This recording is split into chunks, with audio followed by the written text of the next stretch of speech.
Yang sama kita muliakan dan kita hormati para alim ulama, para kiai, para sesepuh, para tokoh masyarakat yang selalu kita harapkan doa serta keberkahannya. Ya insyaallah mudah-mudahan Allah panjangkan umur, sehat walafiat, diberkahkan kehidupannya dunia wal akhirah. Dan insyaallah mudah-mudahan kehadiran beliau-beliau di tempat ini penyebab turunnya rahmat, taufik di dunia maupun di akhirat dikabulkan oleh Allah. Amin ya rabbal.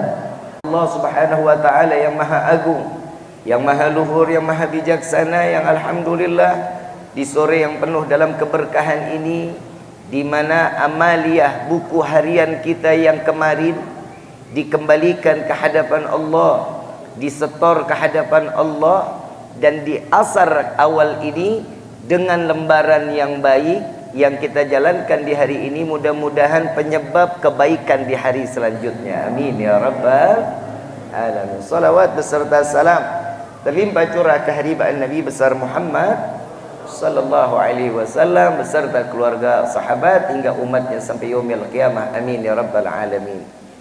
Ayyuhal hadirun jamaah rahimakumullah. Tidak ada kata yang lebih baik di sore hari ini kecuali ungkapan syukur kita kepada Allah. Dengan nikmat yang Allah berikan kepada kita di hari ini, Allah izinkan kita, diselamatkan kita dari segala bentuk kemaksiatan. Mungkin kalau sore-sore yang lalu mungkin ada yang kita dalam keadaan lalai kepada Allah. Tapi di hari ini Allah kumpulkan di dalam rumah Allah, rumah yang disucikan oleh Allah, rumah yang dimana rumah ini dicurahkan rahmat, diturunkan hidayah di hadapan Allah, dan yang paling utama di hari ini merayakan kelahiran Nabi Muhammad sallallahu alaihi wasallam. Perayaan Maulid yang dinyatakan oleh Allah Subhanahu wa taala di dalam Al-Qur'an. Kita sebagai hamba diserukan untuk bergembira atas kelahiran Nabi Muhammad sallallahu alaihi wasallam. Sebagaimana firman Allah, "Qul bi fadlillah wa bi rahmatihi fabidzalika falyafrahu." Allah menyatakan, katakan wahai Muhammad, dengan anugerah rahmat yang Allah turunkan kepadanya, maka bergembiralah. Rahmat Allah yang dikatakan anugerah rahmat adalah rahmat kasih sayang. Sepakat para alim ulama merujuk kepada ayat selanjutnya atau yang lainnya, wa ma arsalnaka illa rahmatan lil alamin. Tidak akan aku utus engkau wahai Muhammad kecuali penebar kasih sayang Allah. Anugerah rahmat yang dikatakan di dalam firman sebelumnya, kalau disambung dengan ayat lainnya, maka sepakat para alim ulama rahmat Allah yaitu berupa Nabiuna Muhammad sallallahu alaihi wasallam. Saya mau tanya, kira-kira kita ini butuh rahmat Allah apa enggak? Butuh kasih sayang Allah? Sangat dibutuhkan. Kasih sayang Nabi juga kita butuhkan. Apa kasih sayang Nabi? Syafaat di yaumil qiyamah. Kadang manusia ini pandai bikin dosa, lupa bikin taubat. Ini manusia. Kadang dia lebih pandai untuk menjalankan satu aktivitas, tapi dia tidak menjalankan sesuatu yang disyariatkan oleh Allah atau dengan Nabi Muhammad SAW. Di dalam Rawi Ad-Diba dijelaskan, Syekh Abdurrahman Ad-Diba mengatakan, ahdiru qulubakum ya ma'syara dzawil albab. Ini perkataan ini indahnya luar biasa. Hadirkan hati kalian wahai orang-orang yang berakal. Ini ada di dalam Rawi Ad-Diba yang dikarang oleh Syekh Abdurrahman Ad-Diba. Kenapa yang dipanggil itu hati, bukan akal? Tapi yang dinyatakan oleh Syekh Abdurrahman Ad-Diba, kalau boleh dibilang Syekh Abdurrahman Ad-Diba di zamannya ini udah profesor, doktor, segala-galanya udah ada di titelnya oleh Syekh Abdurrahman Ad-Diba. Beliau ini mengatakan, ahdiru qulubakum ya ma'syara dzawil albab. Hadirkan hati kalian wahai orang-orang pemilik akal. Kenapa yang dipanggil hati? Saya mau tanya, hati itu adanya di dalam apa di luar? Karena sesuatu yang di dalam belum tentu pasti. Kecuali Allah titipkan iman adanya di dalam hati. Cinta adanya di dalam hati. Takwa adanya di dalam. Takwa itu nggak dilihat dari seberapa besar sorban, nggak. Takwa itu nggak dilihat seberapa panjang jubah yang dia pakai, nggak. Tapi ketakwaan, kata Nabi SAW, at-taqwa hahuna. Takwa itu adanya di sini. Bukan dari apapun yang dipakai. Bib, kali yang jenggotnya panjang, Bib, itu orang yang bertakwa. Bib, mungkin yang sorbannya 7 meter, yang segede ban serep, enggak. Yang jubahnya 7 kilo, enggak. Yang kumisnya tebal buat nyaring kopi kali. Enggak semua yang dilihat dari itu. Ketakwaan hahuna. Takwa itu adanya di sini, kata Nabi SAW. Maka dari itu yang dikatakan oleh Syekh Abdurrahman Ad-Diba, kenapa hati? Karena hati tempatnya cinta dan benci. Betul nggak? Betul nggak? Kalau kata orang Kuningan mah, love is blind. Ngatos teh? Sarua aing teh. Yang namanya cinta itu buta. Akal akan pernah bisa memenangkan cinta. Gak akan. Akal langsung menjadi bodoh karena cinta. Yang pertama, cinta ini saya ngasih contoh dulu. Saya ngomongin cinta. Cinta ini kurang lebih kita ngebahas 2,5 jam lah. Maulidnya 4 jam.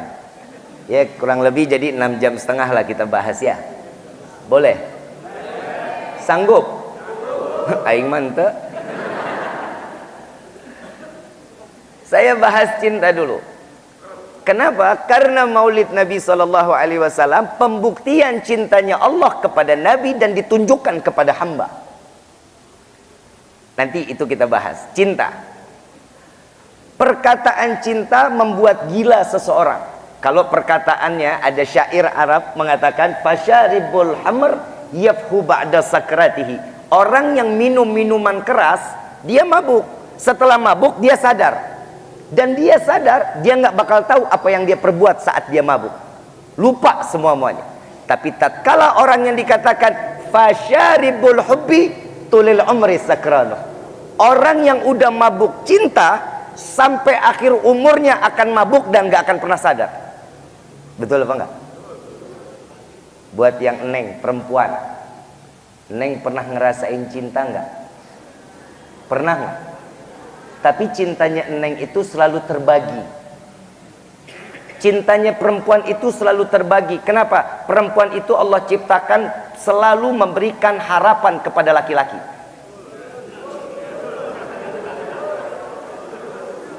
Ini setuju apa enggak nih? Betul ya? Ini kelihatan korban PHP. Kenapa perempuan itu ngebagi perasaannya lebih dari satu laki-laki sebelum dia menikah? Dan setelah dia menikah, hatinya juga dibagi. Anaknya, mertuanya. Betul nggak? Kenapa? Karena perempuan punya perasaan itu serepnya banyak. Karena perempuan itu punya serep harapan. Kalau punya bilang serep perasaan ada 99, Pak. Kita harus paham. Perempuan itu punya perasaan 99. Laki-laki cuma satu perasaannya. Akalnya 99. Emang jujur, kenapa akal perempuan cuma satu? Karena banyak laki-laki yang ngakalin perempuan. Udah nggak usah pakai ditutup-tutupin udah. Contoh. Masalah gaji lah, kita ngomong masalah gaji. Gaji seorang dokter contoh, ini contoh. Gaji seorang dokter contoh 10 juta. Istri tahu gajinya 10 juta. Ini dokter sekalipun ngakalin gimana caranya 10 juta itu nggak ke tangan istri semua. Alasan lah buat bengkel, betul nggak? Buat bensin, terus buat kawin deui, betul tak? Lah emang apa laki-laki emang nggak boleh kawin lagi?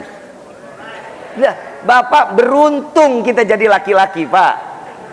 Demi Allah, jujur, Bapak ngelihat saya duduk di kursi kan? Kakinya ada berapa, Pak? Kakinya berapa nih? Kokoh nggak? Goyang nggak?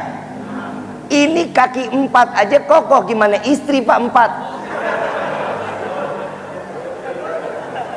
Ini ilmu kedokteran nggak ada nih Pak. Ini adanya di hukum ilmunya Allah, ilmu kedokteran nggak. Ya, salah banget. Orang yang punya bini 1 mati cepet, kolesterolnya gampang datang, asam urat nempel, nggak pindah-pindah, darah tinggi apalagi. Ini bisa kena stroke dini jadinya. Saya ngomongin cinta, yang namanya cinta itu orang bisa nutupin akal, karena orang yang udah mabuk cinta nggak akan pernah sadar sampai matinya. Contoh perkataan cinta, orang Kuningan ada nggak yang nikah sama orang Cirebon? Ada nggak? Dekat atau jauh? Dekat atau jauh Cirebon? Jauh, jalan kaki tambah jauh. Kata cinta apa? Dekat, nggak kenal jarak kalau cinta mah. Betul nggak? Ada orang gembrot, tahu gembrot? Duduk susah, bangun susah. Saya nggak ngatain ya. Kata cinta apa? Semok, gemoy, montok. Betul nggak? Kata cinta. Karena sesuatu yang dilihat orang tidak ada rasa cinta, pasti dilihatnya kurang enak, kurang asik dilihatnya. Tapi kalau orang sudah cinta, ya Allah, bidadari kalah sama dia. Yang kedua, yang ketiga, ada orang pesek. Maaf, saya ngomongin pesek. Kata cinta apa? Saya fitnah. Kalau ada orang pesek dikata mancung, fitnah. Bahasanya cinta itu dikemas indah, mancung yang tertunda. Betul tak? Karena sesuatu cinta itu akan keluar drama-drama indah, bahasa-bahasa romantis. Makanya kita diajarin Nabi SAW nunjukin cinta sama istri. Siti Aisyah dipanggil Humairah, yang pipinya kemerah-merahan, menunjukkan rasa cinta kepada istri dengan cara menyanjung, mengagungkan, memuliakan seorang istri. Saya mau tanya, ibu di rumah dipanggil siapa sama bapak? Sia. Ibu Nabudak. Panggilnya apa? Nggak ada, nggak dipanggil-panggil. Sian juga ya. Bapak mesti contohin, mulai sekarang bapak manggil istri ayang, atau enggak panggil Humairah lah. Ya Bib, saya mau panggil Humairah, gimana mau dipanggil Humairah, orang istri saya hitam legem. Ya kan bisa juga dipanggil manis, kan boleh. Manis, sweetie, kan bisa dipanggil begitu. Jangan dipanggil tem-tem, bikin kopi dong tem. Apalagi dipanggil Blacky, jangan. Bisa kiamat kubro, cintanya nggak sejati itu. Betul nggak? Karena cinta itu tidak akan mengenal sesuatunya, pasti tertutup. Hati lebih didominasi. Sama, kenapa hati yang dipanggil oleh Syekh Abdurrahman Ad-Diba membacakan satu rawi syiar tentang Nabi SAW, karena perayaan Nabi SAW, maulid Nabi SAW wajib diyakini dengan iman, gak bisa pakai akal. Wajib diyakini dengan iman. Akal nggak boleh ikut campur. Apa kata iman? Akal harus nurut. Apa yang dikatakan akal, iman nggak boleh bisa terima. Belum tentu diterima iman, tapi perkataan iman, akal harus nurut. Contoh, ada air seni, maaf ya, ada air seni, ada air mani. Sama-sama cairan, hukumnya beda. Iman menyatakan orang yang terkena air seni, kita basuh, kita elap, boleh nggak kita pakai lagi kainnya? Nggak boleh. Kenapa? Najis. Harus dibilas dulu, dibersihin dulu, dikembalikan suci, baru boleh kita pakai. Ini kemauan iman. Air mani terkena pakaian, kita basuh. Begitu kita basuh, boleh nggak kita pakai lagi? Boleh. Kenapa? Suci. Air mani itu Tapi pantas apa enggak? Enggak pantas. Bedain ya. Ini kemauan siapa? Iman. Orang yang keluar air seni mau mengembalikan dirinya kembali suci, cuman cukup dia berwudu. Betul nggak? Dia pipis, untuk kembali suci lagi cukup dengan berwudu. Orang yang keluar air mani wajib mandi besar. Wajib mandi. Ini kemauan siapa? Iman. Akal nggak boleh ikut campur. Akal ngomong, kalau yang keluar air tipis aja cukup berwudu, yang najis cukup berwudu, berarti yang mandi besar, yang dikatakan keluarnya suci, nggak perlu. Mau ngapain orang keluarnya suci? Nggak perlu mandi lagi, nggak perlu wudu lagi. Kenapa? Karena yang keluar akal. Iman bisa terima? Nggak boleh.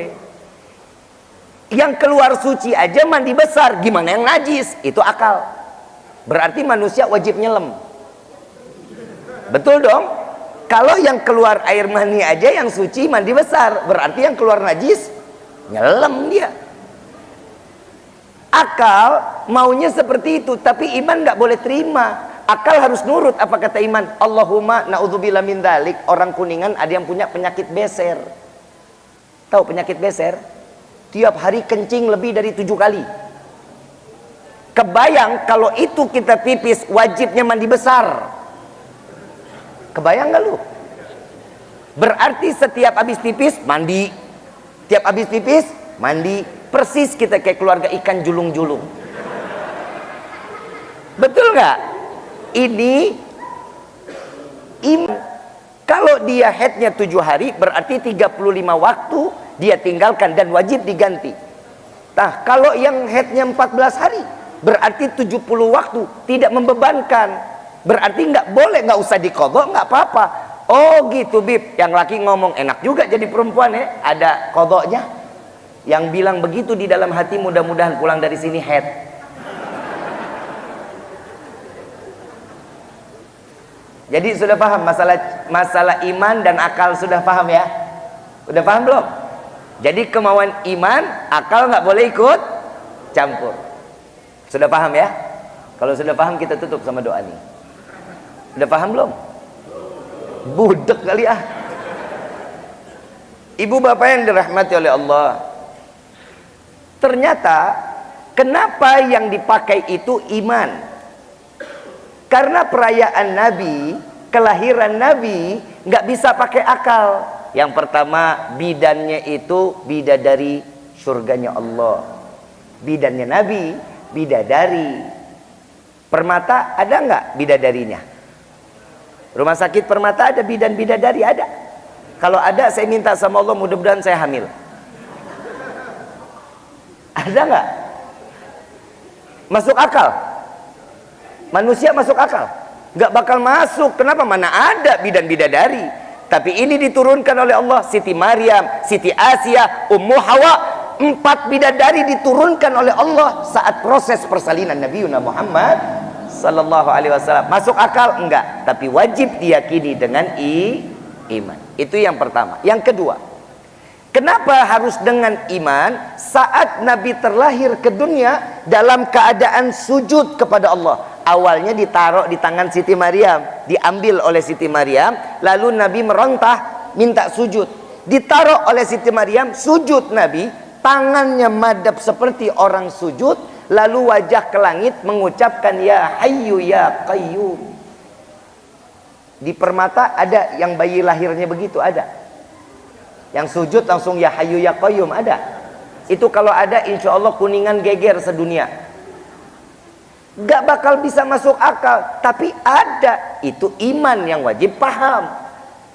Yang ketiga, saat Nabi prosesnya dilahirkan oleh seorang ibu yang rahimnya disucikan oleh Allah, saat terlahir ke dunia, alam semesta ini hening. Angin gak ada. Kenapa? Karena Allah turunkan malaikat ke dunia, dipenuhi dunia ini menyambut kelahiran Nabi Muhammad sallallahu alaihi wasallam. Masuk akal apa enggak? Masuk akal apa enggak? Akal nggak bisa terima, iman wajib terima. Yang keempat, saat Nabi terlahir, binatang-binatang berbahasa Arab dengan fasih. Unta, burung, semua binatang mengucapkan subhanallah walhamdulillah wala ilaha illallah wallahu akbar saat proses persalinan Nabi Muhammad SAW. Kira-kira kita kalau punya burung beo bisa nyanyi Indonesia Raya, berapa harganya tuh burung?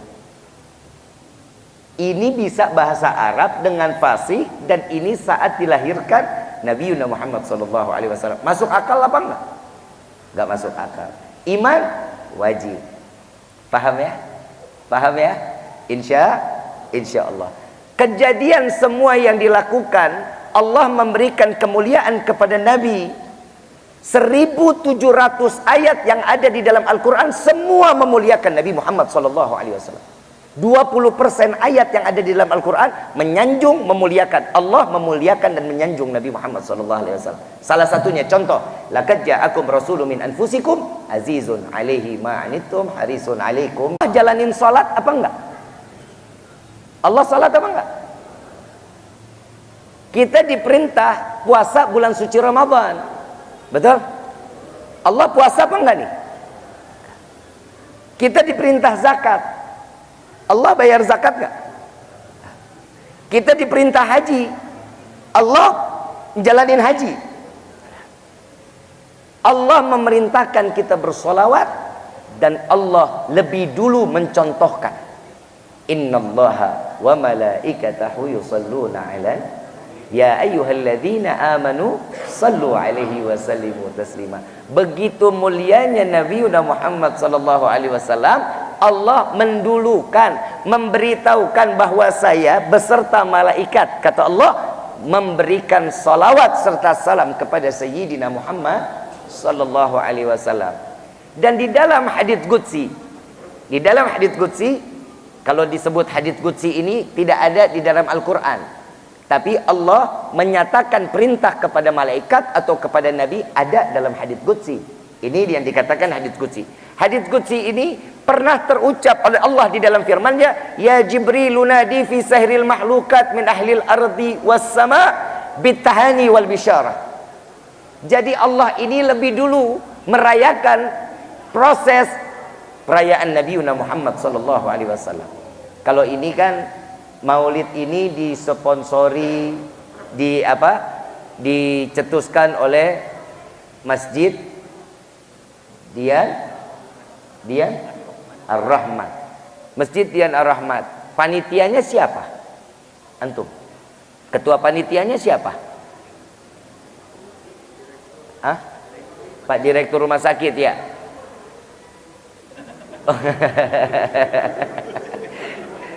Ternyata saat Nabi dilahirkan ke dunia, ada juga yang bikin acara ada. Yang bikin acara Allah. Nabi terlahir ke dunia atas izin siapa? Atas izin siapa? Allah. Ada nggak panitianya? Ada. Siapa? Malaikat Jibril, ketua panitia. Ya Jibril nadi fi sahril mahlukat min ahlil ardi was sama bitahani wal bisyarah. Ada nggak jamaah yang diundang? Ada. Penghuni langit dan bumi diundang oleh Allah untuk menyambut kelahiran Nabi Muhammad sallallahu alaihi wasallam. Berarti perayaan Maulid ini sudah dilaksanakan saat Nabi dilahirkan ke dunia. Allah lebih dulu memuliakan Nabi Muhammad sallallahu alaihi wasallam. Paham sampai sini?